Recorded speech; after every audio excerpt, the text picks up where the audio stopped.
تنہائی کا پڑھنا چاہیے اور اس میں ثواب کی نیت سے شمولیت کرنی چاہیے۔ یہ بھی ایصال ثواب کا ایک طریقہ ہے۔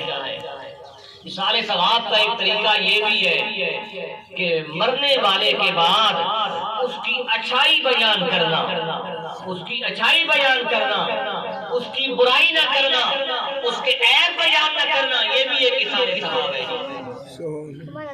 نبی پاک صلی اللہ علیہ وسلم کے صحابہ بیٹھے تھے، صحابہ کرام کے سامنے سے جنازہ گزرا، صحابہ کرام نے آپس میں یہ کہنا شروع کر دیا کہ یہ شخص بہت ہی گناہگار تھا، اس کے اندر فلاں عیب پایا جاتا تھا، یہ کرتا تھا، یہ چوری کرتا تھا، یہ وہ کرتا تھا۔ صحابہ کرام آپس میں گفتگو کر رہے تھے۔ رسول پاک صلی اللہ علیہ وسلم نے ارشاد فرمایا کہ واجب ہو گئی۔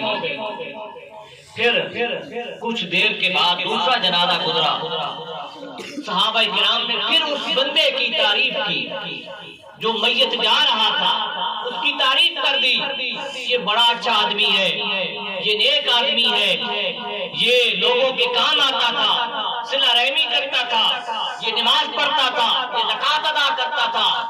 آج اس طریقے سے اچھے بندے کی ہم بھی بہت زیادہ تعریف کرتے ہیں۔ رسول پاک صلی اللہ علیہ وسلم نے فرمایا واجب باجی۔ صحابہ کرام نے اس کی یا رسول اللہ، پہلا جنازہ گزرا، اس پر آپ نے ارشاد فرمایا واجب باجی۔ دوسرا جنازہ گزرا، پھر فرمایا واجب باجی۔ نبی کریم صلی اللہ علیہ وسلم نے ارشاد فرمایا اے میرے صحابہ انتم شہداء علی اللہ، اے صحابہ تم زمین پر گواہ ہو، تمہاری گواہی اللہ تبارک و تعالیٰ کی ہاں لکھ دی گئی ہے۔ کہا یا رسول اللہ کس طریقے سے؟ کہا کہ تم نے پہلے مرنے والے شخص کے لیے، پہلی میت کے لیے تم نے گواہی دی تھی کہ یہ تو گناہگار ہے، یہ تو فاسق ہے، اس کے اندر فلاں عیب پایا جاتا ہے۔ اللہ تبارک و تعالیٰ نے تمہارے زمین والوں کی گواہی کو سن کر آسمان پر فیصلہ کر دیا ہے کہ اس کے اوپر جہنم واجب ہو چکی ہے۔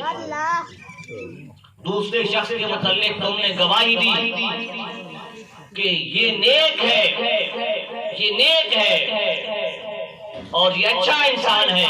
اللہ تبارک و تعالیٰ نے تمہاری گواہی کو قبول کر لیا اور اس کے مقدر میں جنت لکھ دی ہے، اس کے مقدر میں جنت لکھ دی ہے۔ یہ بھی کسی شخص کے لیے جو چلا گیا ہے، اس کا دنیا کے ساتھ تعلق ختم ہو گیا ہے، کوئی اس کا دنیا کے ساتھ رشتہ نہیں ہے۔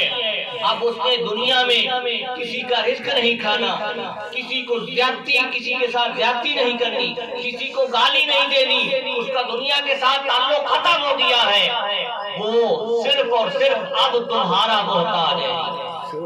نبی پاک صلی اللہ علیہ وسلم